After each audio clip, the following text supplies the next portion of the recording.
had months to put this team together. You've got a few seeings of them on the floor. What do you still try to learn from from what you've got, and what will tomorrow tell you as you step up in competition? Do you think? Well, tomorrow's going to tell us a lot. It's going to tell both teams a lot. I think scheduling a major non-conference game like this early in the schedule, tells you a lot about your team, and we're going to learn a lot more and know a lot more tomorrow about 2 o'clock. And, um, you know, it's going to be a big stage. Obviously, it's going to be a huge crowd. There's a lot of hype around the game. So, it's fun. I mean, I know our guys are juiced up.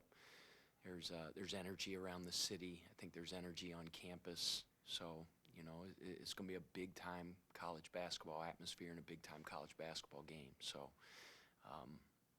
I always say, Coach Prosser used to say you find out what's inside the orange when you squeeze it. So, both teams are going to get squeezed tomorrow. It's probably a bad pun with the orange, but I didn't mean to use the pun there. Pat, when you go back and look at the game Monday night, was there anything that stands out just in terms of things you guys are going to work on to get cleaned up heading into this game? Yeah, I mean, I thought our rebounding could have been a little better. We really defended. I think the numbers spoke to that. All of our effort statistics spoke to how hard we played. I think I mentioned in the press conference after the game, our guys' attention to detail on scouting report, both on personnel and then the systematic things that they do in the half court, especially with all their sets. Our rebounding was good. I don't think it was great. There was some numbers there I think that could have been cleaned up. Some of our decision making, but I felt like we really shared the ball and took care of the ball and things like that. Speaking of the scouting, Rick Barnes' led team's been kind of known for their toughness and their defense. Is that something that kind of stands out with this team when you scout them? Yeah, Coach Barnes' teams are always known as some of the most or the best defensive teams in the country, some of the most tenacious and tough. That's always been the brand of his teams, and this team is no different. I have the utmost respect for Rick Barnes. He is not a good coach, but a great coach. He's a Hall of Fame coach and has had an amazing amount of success throughout his years. And his team is tough and rugged, and they're disciplined, and they're explosive as well. So we have our hands full, and the guys have been leaning forward in preparation and in scouting the same way they have for each and every game, whether it's the 2 games in the Bahamas, 2 exhibition games, our tip-off game on Monday night, and this one. We give the same amount of attention and excellence to every single scout, regardless of who we play. But we got to be on it. They got great players, great coach, and a system that's difficult to play against. Kind of problems does Zakai Ziggler present? He's not the biggest, and I think he averaged only like right around 12, but defensively, he is just so good. He's a great player. He's a great player. He is,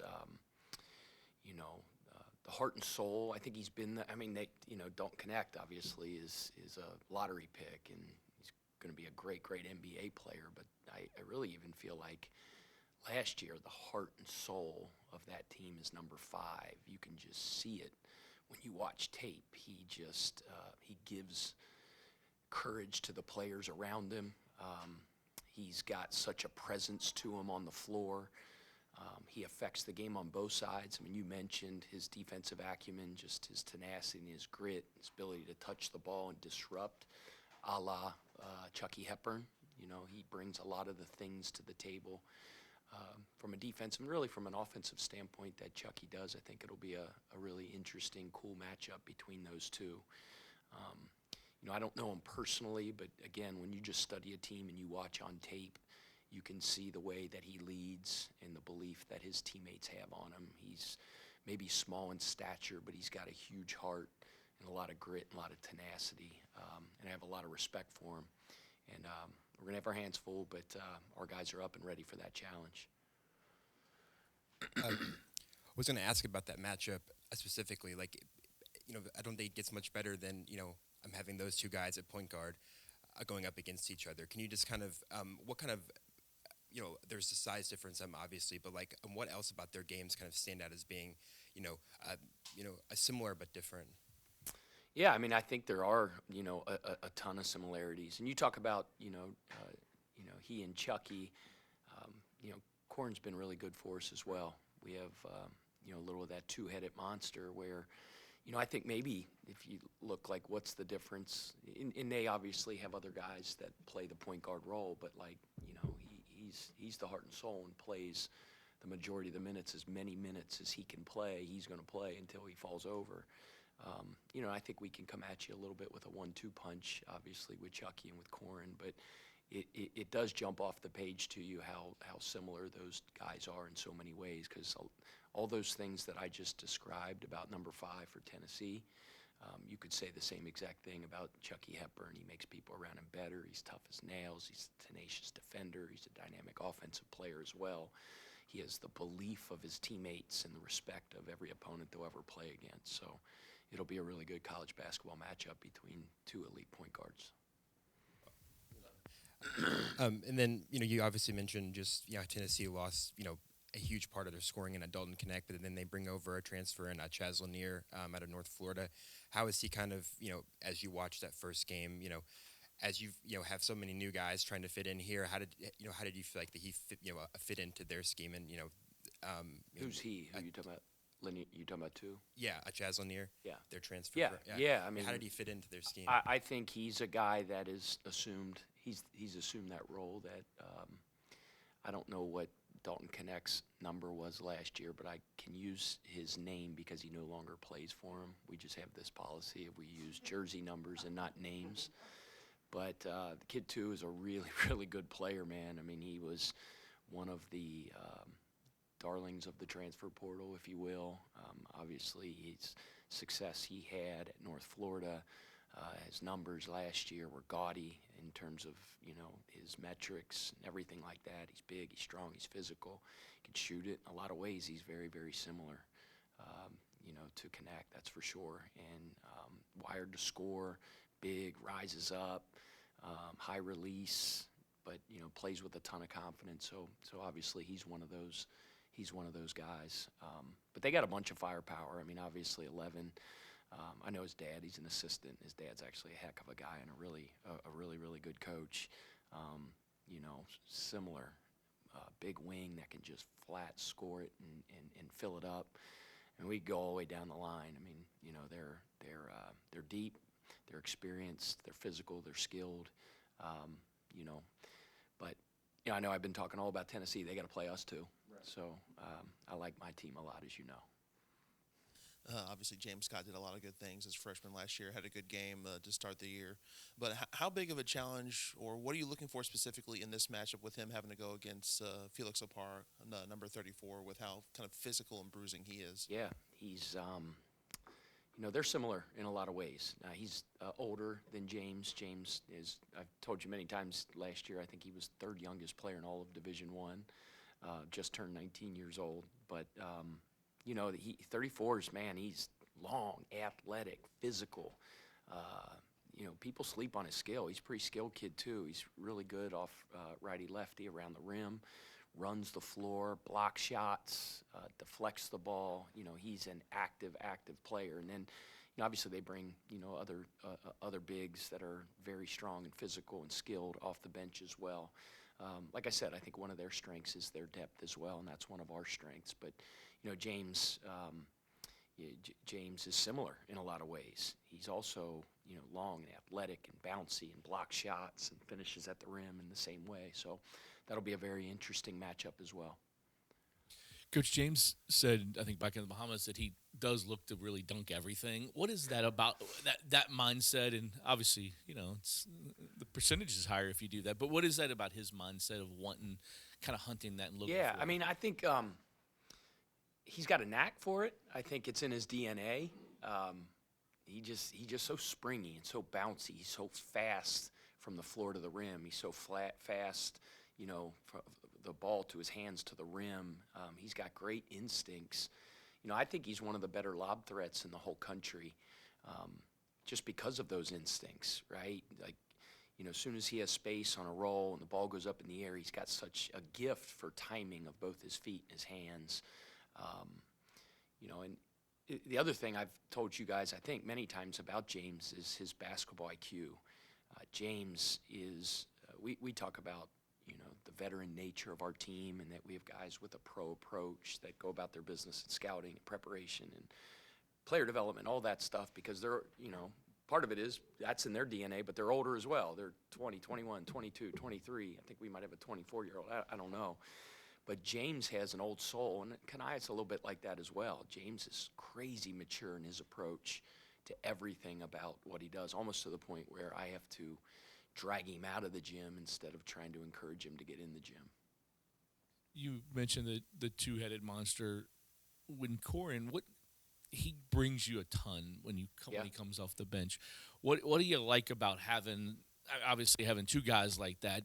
And I think for a minute you played them together the other night. Yeah, Do you see? Will we see that a lot? Do you think? I mean, they're it's not like they're just two players.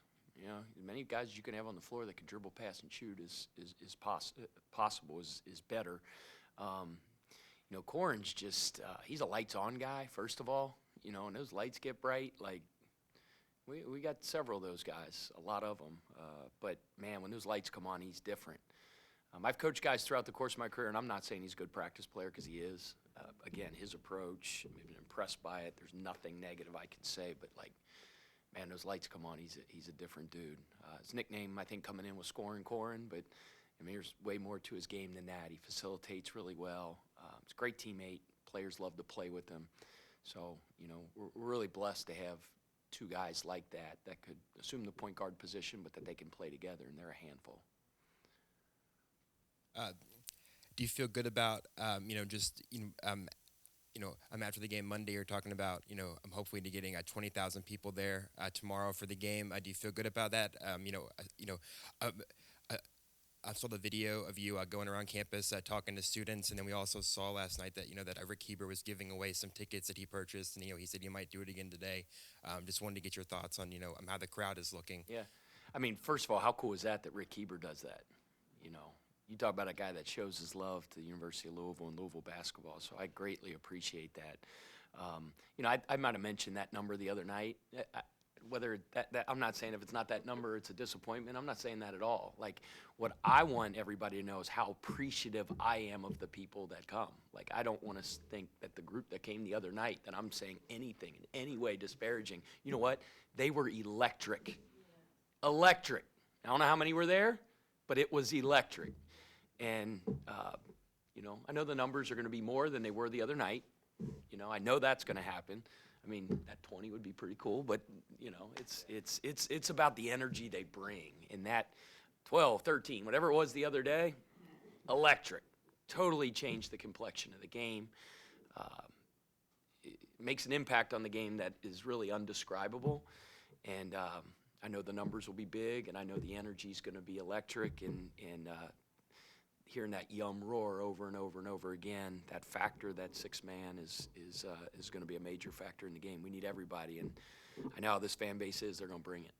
When you think about other really big games you've played in, are there any other, because you mentioned, when you're talking about just how different that environment was on Monday night, you mentioned that you played in a ton of other big games. Are there any other environments that really stand out to you? Looking back on your time at Winthrop and Charleston, places you played at?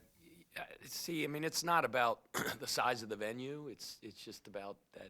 It's about the energy. Whether we had a 5,500 seat arena at the College of Charleston when that place was packed, and we sold out the entire season last year. And I know it's not that size of a venue, but it's just the energy in the building. So, the thing that I said the other day is you walk in and you do pinch yourself sometimes because you look around, you're like, this is an NBA arena, and it's ours, and it's not just how pretty the lights are and how cool the aesthetics are. It's the Reds sitting in those seats, standing on their feet, cheering and going crazy to give us that extra advantage in the game. And it was unbelievable the other night, and I appreciate everybody that came out and the factor that they made in the game. Pat, from a national standpoint, there are still some out there who haven't been privy to seeing what you've been building so far, but there are some who have. But how big of an of an early statement would it be for you guys to take down Tennessee and to show people like what you guys are starting to build here at Louisville? Yeah, I mean, obviously, it would be very impactful. It would be obviously a message nationally, but like, I just that's the results, and we're totally focusing on the process, which is, we leave here the weightlifting session that the guys are having right now, and then the film session that we have right at 3:00, and then the practice we have after that, and that's been the focus since June 5th, and these guys come together. And I just believe if you stay focused on that, the results will take care of themselves. We're not preparing any different for this game than we did against Spalding. We're not. Like the standard's the standard. Like every preparation is elite. And I feel really good about our guys' approach to this game. We're excited. We're fortunate for this opportunity. Obviously, we play a great team. It's going to be a great college basketball atmosphere, and we're looking forward to it. Anything else for Coach? All right, thank you. All right, thank you. Good to know about